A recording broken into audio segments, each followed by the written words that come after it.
pessoal! Hoje a gente está aqui para falar de como formar preço para curativos. Hoje a lição é de empreendedorismo. E você que quer aprender, né, tá montando sua clínica agora ou tá planejando atender a domicílio, tem muita gente que está ingressando nesse mundo aí de fazer curativos, de atender, de ser um profissional, né? A gente sempre fala muito nos nossos cursos, você SA, você que está pensando em empreender, né, a si mesmo, esse é o vídeo para você aprender como cobrar o preço de curativo. Então você já tem a sabedoria, já fez seu curso, está sabendo de tudo, mas não sabe como cobrar, por quanto é o seu serviço ou qual o tamanho do curativo. A gente vai te ensinar a partir de agora.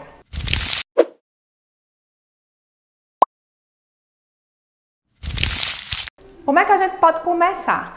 Vou contar a nossa história, tá? Vou pedir licença como um vaqueiro. A gente começou assim, meio que amador. Eu acredito que são raras as empresas que começam já com tudo formado, CNPJ, tudo no papel, e isso dá muito trabalho. Acredita-se que aqui no Brasil, para abrir uma empresa de começo ao fim, com toda a documentação, se demora mais ou menos 2 anos. É muita burocracia. E assim, eu não tenho vergonha de falar para vocês que a gente começou a Cicatriza também sem nenhuma documentação. A gente começou ilegal, como autônomo, mas era uma forma também de... Não é que a gente fosse totalmente amador. A gente tinha vontade de empreender, mas não sabia por onde. E eu acho que isso é o caso de muita gente. E começamos a fazer o curativo, já tinha um local físico e começamos a cobrar assim. Não foi totalmente empírico, mas não foi estudado. A gente começou a cobrar por tamanho de lesão. Então, quando chegava uma lesão grande demais, a gente cobrava tal valor. Acredito que no começo, isso era em 2011, os valores eram R$30, R$40 e R$50. A gente baseava mais ou menos quantas ataduras, quantas gases utilizavam, o nosso trabalho, o tempo que a gente levava, né? Mas principalmente o tamanho da lesão. Isso era muito engraçado porque logo a gente percebeu que tinha lesão que era muito grande, mas que demorava pouquíssimo tempo porque era uma lesão limpinha, era uma lesão que não precisava limpar muito, o paciente era tranquilo, e tinha também lesões bem pequenininhas, mas que demoravam muito, às vezes eram profundas, os pacientes mais trabalhosos, pacientes obesos, demoravam um tempão para eles subirem na maca, outro tempão para descer, outro tempão para conversar e educar. Então com isso a gente foi vendo que talvez somente o tamanho da lesão não dizia muita coisa. Além disso, os materiais que a gente usava em lesões também não era muito esse documento. Claro que numa lesão grande, você normalmente vai usar mais gaze, mais atadura e vai exigir um certo tempo. Mas tem lesão pequena que está muito infectada. E aquela coisa, né? Tamanho não é documento. Nas feridas, sim. Então tem lesão que é infectada e pode ser bem pequenininha, mas tunelizada, né? Faz aquela fístula, drena muita secreção e exige que o profissional demore muito tempo fazendo alguma técnica de PDT, fazendo alguma técnica de ordenha desse exudato. Então a gente entendeu que não era só suficiente cobrar pelo tamanho da lesão, mas a gente tinha assim um sonho que o paciente também entendesse. Isso é uma dificuldade porque muitas vezes eles não sabem, minha lesão está tão pequena, por que você está cobrando esse valor? Minha lesão é grande, você vai cobrar o olho da minha cara. Então, às vezes eles nem vêm para a clínica porque acham que a lesão é muito grande e vai ser muito caro. E às vezes eles querem barganhar o preço porque negligencia aquela minúscula lesão, achando que é pouquinho demais e que a gente não vai gastar nada. E como achar o equilíbrio quanto a isso? E aí foi o que a gente fez, foi procurar o Sebrae e nos aconselhar na formação do preço de venda. É um curso inteiro, né? Acredito que é à noite, são 4 ou 5 noites, e eles fazem a formação do preço de venda. Quais são os itens? Eu não tenho como falar em apenas um vídeo o que foi que o curso todo deu, mas o que é que eles mais priorizam? Você vai pegar o tempo que você gasta, porque o bem mais precioso hoje em dia é o tempo, o bem mais caro, né? E o tempo do profissional é muito caro, porque enquanto eu estou atendendo um paciente, outros 5 estão me esperando. É uma comparação também que eu faço em atendimento a domicílio. O atendimento a domicílio sempre ele é mais caro. Claro, a pessoa está em casa, na comodidade do seu lar, o profissional sai da clínica, vai até o paciente, gasta transporte, gasta além do combustível, né, a depreciação do carro, tudo isso tem que ser levado em conta. O risco de estar no meio da rua, pode ter um acidente, pode ter um assalto na porta de casa esperando o paciente abrir a porta. Então a gente tem que contar com tudo isso para o paciente estar no conforto do seu lar esperando um profissional habilitado chegar. Então o curativo domiciliar, ele não pode jamais ser do mesmo valor do que o cobrado na clínica. E a gente tem muita preocupação em fazer o paciente entender isso. Ele está lá, no conforto do seu lar, esperando o profissional chegar e precisa que o profissional deixe de atender pelo menos 2 ou 3 pacientes na clínica para atender aquele único paciente no seu domicílio. Porque aqui na clínica, vamos dizer assim, tem 5 pacientes esperando o atendimento. Eu atendo esses 5 pacientes em 1 hora, 1h30, por exemplo. Esse é o tempo que eu levo para me deslocar da clínica para a casa do paciente, chegar, atendê-lo, educá-lo e voltar para a clínica. Então, não é que também eu vá cobrar o preço de 5 em apenas um atendimento em casa, mas vocês entendem a partir de então que tem que ser diferenciado. Não é justo eu estar perdendo tempo, né, de certa forma, o meu tempo é precioso, e enquanto eu atenderia 5, eu só atendo 1 nessa logística de me deslocar da clínica para o domicílio do paciente. E a gente então não sabia muito como colocar os itens para essa formação de preço, e o Sebrae nos ajudou. Primeiro eles falaram assim: Cicatriza, quais são os materiais que vocês mais usam? A grosso modo, tipo, todo curativo não pode deixar de ter. E a gente elencou, né? Luvas não pode deixar de ter, mais de um par, porque às vezes você pega no contaminado, depois você troca, pega na ferida mais quando depois que...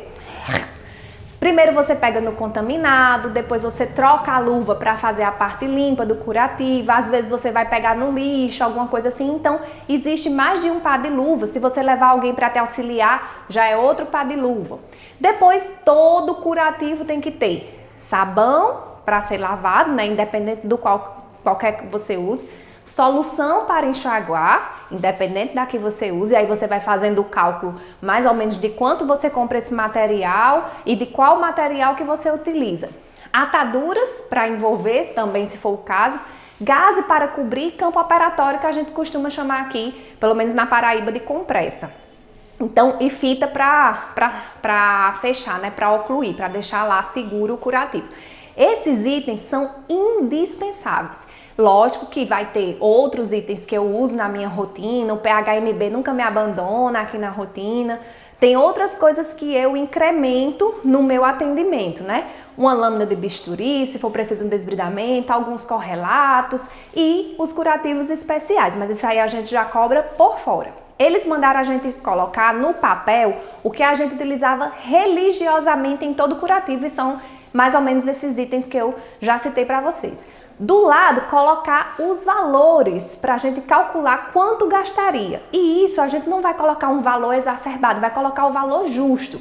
Mas vai colocar numa margem de segurança, porque tipo, hoje eu compro a luva a X reais, amanhã ela vai estar X e um quebradinho. Então eu coloco esse quebradinho mais para cima, para não ficar aquela coisa sempre na segurança. Porque de repente eu compro, o algodão é algo que oscila muito, o latex também é algo que oscila muito, e com o dólar, todo dia o preço é diferente, mas ele não oscila assim, tipo R$4 mais caro todos os dias.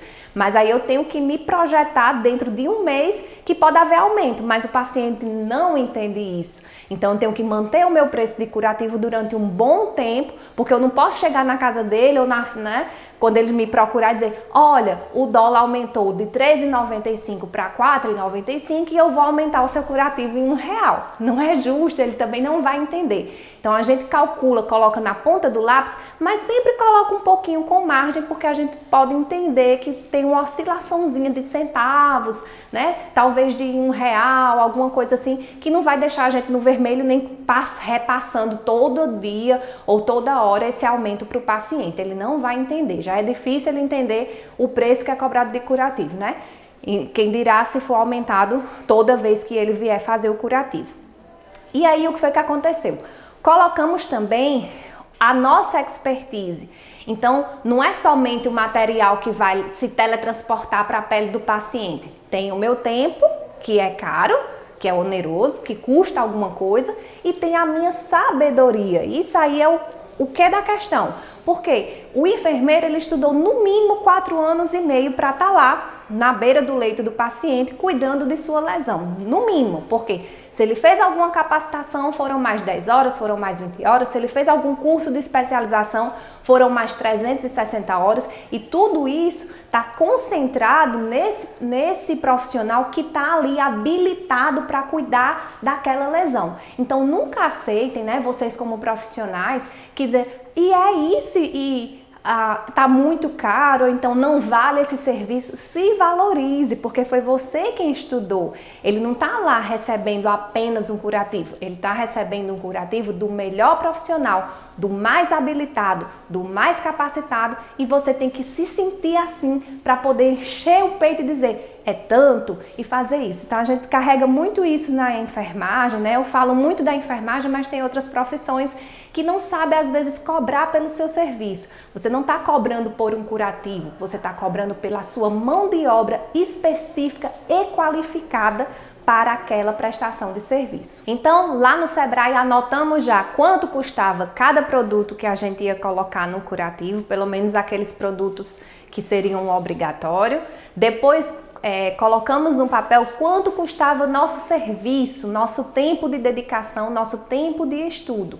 E depois a gente foi colocar quanto a gente queria lucrar com aquele serviço, porque teria que ter um ganho. Eu não ia tirar toda vez que eu fosse fazer curativo, tem muita gente que calcula assim, né? Como vender roupa. Vou ali no Pernambuco, compro uma blusa por 10, vendo por 20, 10 é meu, 10 é do Pernambuco. Não funciona assim, gente. Tem muita coisa por trás. Então, por mais que a gente tirasse, vamos lá fazer uma conta de R$10, que é uma conta que eu sei dividir, sei diminuir, sei somar. Então, custou R$10 o meu material, custou R$10 meu tempo. Quanto eu quero ganhar em cima disso? Quero ganhar R$10? Então faz R$30. Disso aí, 20 não é meu e 10 é do curativo, não. Pelo contrário, ainda vou ter que calcular imposto, calcular perdas, calcular o meu capital de giro, que a gente demorou também a descobrir o que era. Vou ter que calcular um monte de coisa para disso aí sobrar tipo R$2 para mim, tá?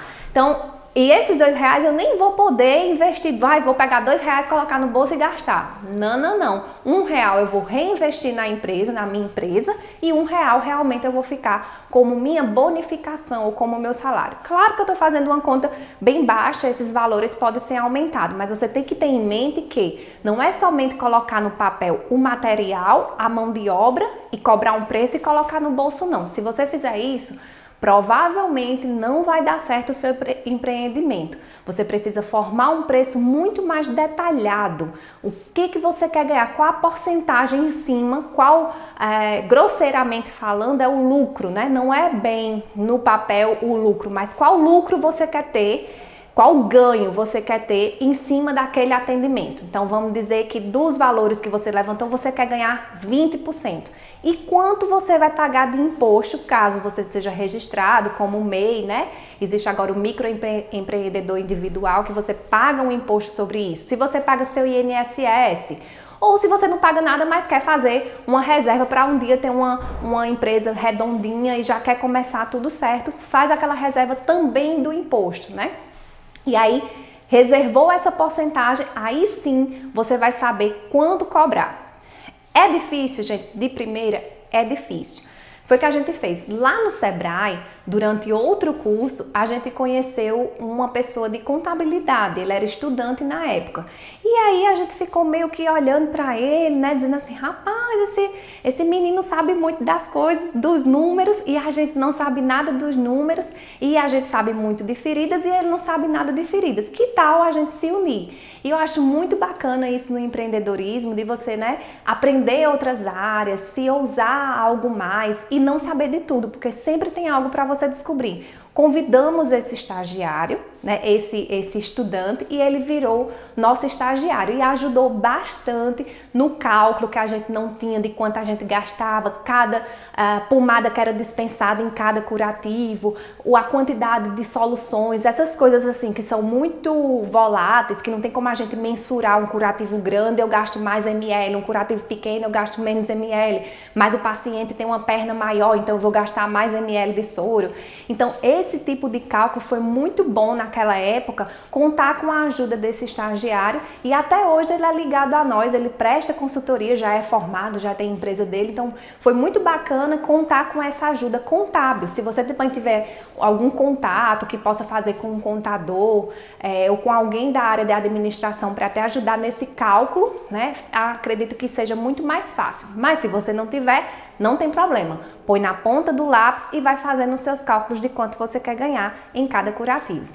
Outra coisa importante para fazer é controlar os custos fixos. Então eu tenho um entendimento que se eu compro 10 caixas de luva no mês e aquelas 10 caixas me rendem 100 curativos, se eu for fazer 101 curativos, eu vou tentar por um certo tempo fazer também com aquelas 10 caixas.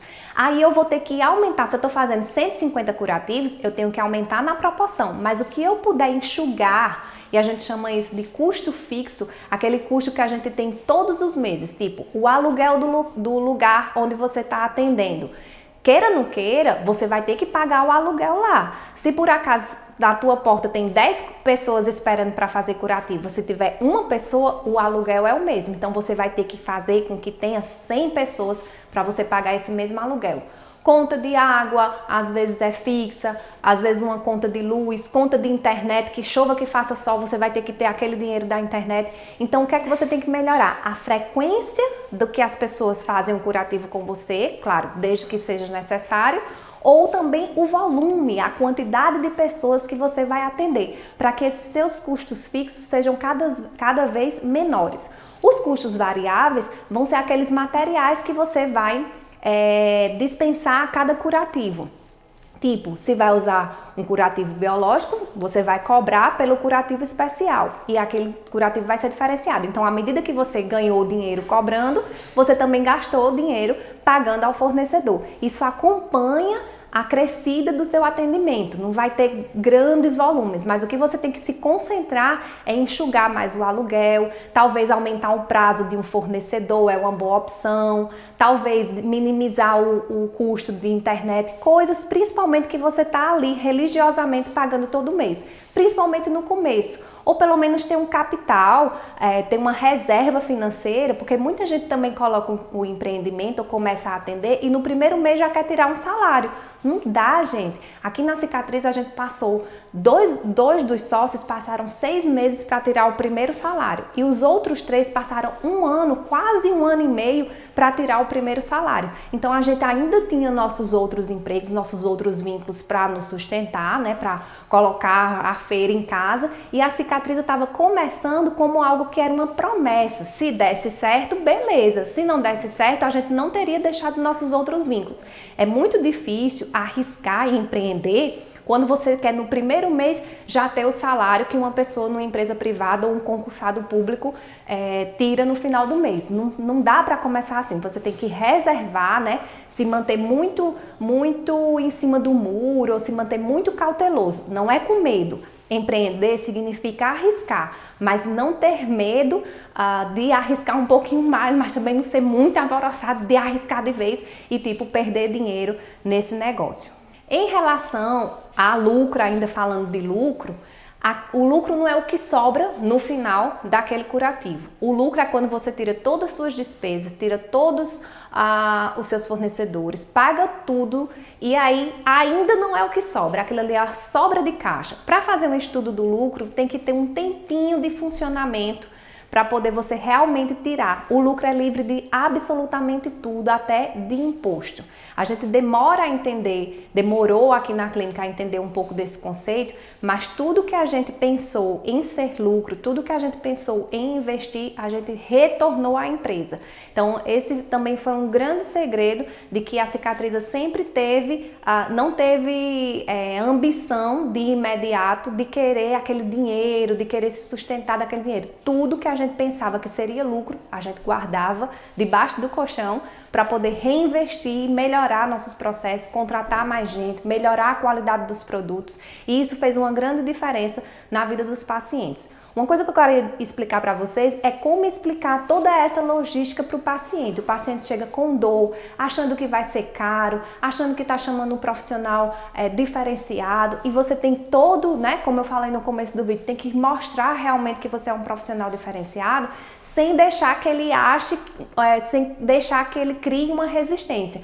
Para isso, você tem que explicar para ele o custo-benefício dele lhe ter como profissional. O que é que ele vai ganhar, né, se ele gastar um pouco mais com você? Ele vai ganhar um tratamento humanizado, ele vai ganhar um tratamento de tecnologia, ou ele vai ganhar um atendimento personalizado, porque você sabe o nome dele, cuida direitinho, vai em casa. Ele vai ganhar uma diferenciação no modo do tratamento. O que é que ele vai ganhar? Você tem que responder isso, deixar muito claro para ele. Fora isso, você vai tentar explicar tudo que você sabe, ou tudo que você está fazendo com o paciente para ele. Ele é quem é o autor, né? Ele é quem é o mais interessado em ficar bom. Então tem muitas vezes, muitos profissionais de saúde, principalmente quando tratam de outros profissionais da área de saúde, que não explicam. E a informação é a base de tudo. Olha só como é bom quando a gente vai a um médico, quando a gente faz um exame, a pessoa vem aí diz, vou lhe colocar aqui, vou fazer isso, vou lhe colocar em tal posição, isso é para isso é para aquilo, vou colocar a solução na sua perna para lavar, vou colocar um sabão para tirar as bactérias. Por mais que ele não entenda algumas coisas, mas ele está sabendo que você está se preocupando em educá-lo. Você está fazendo uma função a mais, né? Você está encantando, e isso a gente prioriza muito. E é muito interessante quando o profissional consegue chegar a informação no paciente, a comunicação, exercer a comunicação direta com o paciente. E na faculdade a gente aprende. Quando for falar com o médico, fale numa linguagem mais científica. Você não vai falar coceira quando está num posto de enfermagem, você vai falar prurido. Mas quando você for falar com o paciente, tá coçando aonde, seu fulano? Tá coçando, tá incomodando aonde? Porque até tem termos que, se você for falar com o paciente, ele não entende, ele vai causar uma rejeição. Uma vez tirada essa conexão do profissional com o paciente, é muito difícil de restabelecer, perde-se a confiança. E como o público de feridas normalmente é um público idoso, ele tem essa resistência. Essa menina novinha não sabe cuidar do meu curativo não, quem sabe sou eu, né? Eles têm essa barreira de acreditar que o pessoal jovem sabe mais do que eles. Então você tem que passar muita confiança, muita informação, estabelecer esse vínculo de comunicação e dizer para ele que ter você por perto, ter você como profissional de saúde que está ali apto para cuidar dele, vai fazer toda a diferença na realização de curativos, na prestação do cuidado para aquele paciente. Com isso, você vai cobrar o seu preço e vai com certeza obter dele um parecer favorável para lhe dar aquele valor que você considerou justo, né, que você considerou, que você precificou do seu trabalho, e ele vai entender que realmente aquele valor é o justo, e vai ficar muito mais fácil essa comunicação, você explicando o custo-benefício para o paciente. Isso também, pessoal, tem que estar muito bem explicado para você. Se você entender que teu curativo não é caro, que teu curativo é justo, vai ficar muito mais fácil você explicar para o outro. Tem muito tabu da nossa área, né, em enfermagem, em se cobrar, porque a gente tem toda uma filosofia de que é uma arte do cuidar, que antigamente não era cobrada. Eu sempre falo muito isso nas minhas palestras. Quantas pressões você verificou de graça, né? Quantos testes de glicemia você fez de graça? Tudo bem, às vezes você era estudante, mas às vezes as pessoas criam uma cultura que você tem que fazer isso De graça. E o curativo é da mesma forma. Quantas vezes a gente não começou aqui e o paciente gostaria de pagar a gente com queijo, com galinha? Isso é história verídica mesmo. O paciente trazia uma galinha. Ó, meu filho, toma aqui que você fez o curativo. Não, dona fulana, o curativo custou tanto. Não, não é possível. Você fez o curativo e vai cobrar? Vamos cobrar. E teve muito paciente ainda que saiu sem pagar por entender, mas teve deles que voltaram e hoje a gente tem a clínica como tem, com mais de 1.500 atendimentos mês, porque o modelo funciona. Então a gente tem que interpretar isso, tem que fazer esse vínculo com o paciente, explicar o custo-benefício para que exista uma cultura organizacional que realmente eu estou fazendo um procedimento e eu mereço receber por aquele meu serviço. Outra dica que eu tenho para dar para vocês é em relação a diversificar as marcas de produtos. Então, quando você tem várias opções para dar para o cliente, é como se ele estivesse numa loja. Existem espumas de várias qualidades, existem soluções de muita também qualidade, sabões. Então, tudo tem várias marcas e com essas marcas tem as diferenciações de preço. Você tem que deter esse conhecimento e explicar para ele. Olha, seu fulano, eu tenho uma espuma que vai aguentar na sua perna cerca de 3 dias. Ela é uma espuma disso, ela é uma espuma daquilo, vai ter prata, não vai ter prata, vai ter PHMB, não vai ter uma tecnologia diferente que vai aprisionar as bactérias. Então você vai explicar tudo isso para ele e vai dizer o valor. Ah, minha filha, não tenho esse valor, não sei o quê. Não, tudo bem, o senhor não tem, então o senhor volta depois de amanhã para mim. Não vai demorar os 5 dias, os 7 dias. Então, explica para ele que ele voltando depois de amanhã, talvez ele pague o 2x. Vamos dizer que o curativo dele custou hoje R$50, depois de amanhã vai custar mais R$50. Mas, de repente, se ele leva uma espuma de R$30 e demora mais 4 dias para vir, ele economiza 20. Ao invés de ele vir um dia sim depois, um dia não depois, né? E cobrar 100. Tenta explicar que às vezes o curativo especial vai fazer ele lucrar, não naquele primeiro momento que ele vai, pagar um pouco a mais, mas no segundo momento dele passar mais dias para chegar até você. E a diferenciação de marcas é bom por conta disso, porque você às vezes oferece uma espuma de 30, ah, não tenho, mas eu tenho essa de 20, ah, não tenho, eu tenho um inferior que não segura tanto, mas vamos testar, ver se dá certo, e aí o senhor me ajuda em casa com repouso. E às vezes até por doer no bolso, por ele achar que é uma coisa diferenciada, ele vai ajudar e vai fazer segurar aquela espuminha que talvez tivesse uma durabilidade inferior, mas com a ajuda dele vai ter uma durabilidade superior, porque você conseguiu estabelecer uma boa comunicação, um bom vínculo, uma boa barganha com o paciente. Fazer curativo também é barganhar, também é informar, também é deixar o paciente na sua e você na dele. Uma das últimas coisas que eu gostaria de falar é em relação a aumentar o valor. E aí eu falei no começo, pra gente sempre deixar uma margenzinha quando for calcular o preço, para não estar todo dia mudando.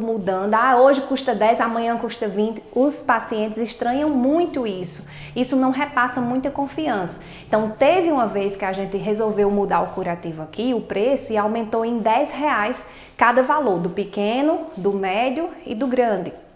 E o que foi que aconteceu? Um auê. A gente tinha avisado verbalmente, a partir do dia 1º de abril vai mudar o valor do curativo. Só que eles não tinham entendido, ou não queriam aceitar, ou tinham vindo com um intervalo de 15 dias e a gente só avisou durante uma semana, e isso deu uma confusão, que o pessoal dizia que só tinha trazido aquele dinheiro, que era injusto, tinha uns que realmente não sabiam, outros que era só choradeira, outros que era drama, e aí, gente, é muito melhor você fazer uma cartinha informando. Foi assim que a gente fez no nosso segundo aumento. A gente fez uma cartinha informando, pediu para assinar, demorou um mês, não foi só uma semana, então demorou um mês para eles entenderem que ia aumentar o valor, se programarem, porque normalmente são pacientes aposentados ou que a família também ajuda no custeio desse curativo, e todo mundo tem que se organizar porque aquele valor vai aumentar. Então, o mais justo é você antecipar a informação para que esse paciente amadureça essa ideia, consiga se programar financeiramente, afinal, não é uma coisa tão barata de se pagar e merece realmente um melhor planejamento financeiro. Como último ponto, e se você está precisando ou pensando em empreender, o interessante é você pesquisar a concorrência. quanto é que a concorrência cobra. A concorrência, gente, é a melhor coisa que a gente pode ter, porque ela serve de parâmetro, tá? Não adianta você ver o curativo da cicatriz custa R$70, eu vou cobrar 20. E às vezes o paciente vai desconfiar, meu Deus, se ali é muito bom e é 70, por que que essa enfermeira está cobrando 20, mesmo tendo que vir na minha casa? Então, eles também desconfiam da qualidade quando é muito barato. Eles desconfiam da qualidade ou dizem que é muito extraordinário quando é muito caro. Então, você pesquisa a concorrência e tenta se manter na média, né? Claro que fazendo os seus cálculos. E aí, eu gostaria de finalizar dizendo tudo que a gente leva em conta hoje em dia para formar o nosso preço. Não somente o tamanho, como a gente começou, então existe ainda uma tabela de pequeno, médio e grande, mas hoje a gente olha muito a complexidade da lesão. Tem feridas pequenininhas que vão usar muito, tem feridas maiores que não vão usar nada porque já estão na fase de granulação. A gente também tenta estabelecer um valor que o paciente possa pagar por um bom tempo, porque o curativo vai diminuindo de tamanho e depois que ele diminui de tamanho, a gente pode também diminuir para o bolso do paciente. Eles até cobram isso. Quando eu cheguei aqui minha ferida estava enorme e agora está menor. Então acompanha, dá esse benefício, né, para ele, faz ele entender que se ele se ajudar também para receber alta, ele vai ganhar com isso, esse preço vai diminuir. Então faz ele entender que quanto mais rápido você fechar a ferida dele, mais rápido ele também vai ficar sem essa dívida, sem esse gasto, né, no orçamento dele. A conclusão que a gente pode ter com isso é que gerenciar custos é tudo de melhor para quem está querendo empreender, para quem tem sua clínica, para quem quer atender em domicílio, para quem quer ter um Você SA. Gerencie seus custos, mantenha os mais baixos possíveis, não queira tirar dinheiro de imediato, não queira se sustentar por conta disso no primeiro mês, estuda direitinho, guarda um dinheirinho, investe, vale a pena. Acredito que hoje a gente não tinha nem a ideia do que poderia virar nosso empreendimento e graças a Deus a gente já está migrando para a terceira unidade, então com organização, com planejamento, com estudo, cobrando o custo correto, dá para fazer muita coisa e aí ser um empreendedor e dar muito orgulho para essa enfermagem, tá? Se você gostou desse vídeo, pessoal, a gente tá com ele um conteúdo por semana no YouTube. Deixa aí seu comentário, a gente pode discutir um pouco mais sobre preço, se você tem alguma dúvida. Se você gostou, quer compartilhar com um amigo, lembrou de alguém que estava falando, não sei como cobrar pelos meus serviços, compartilha com esse colega, mas não deixa de jeito nenhum de deixar seu like se você gostou. Até a semana que vem.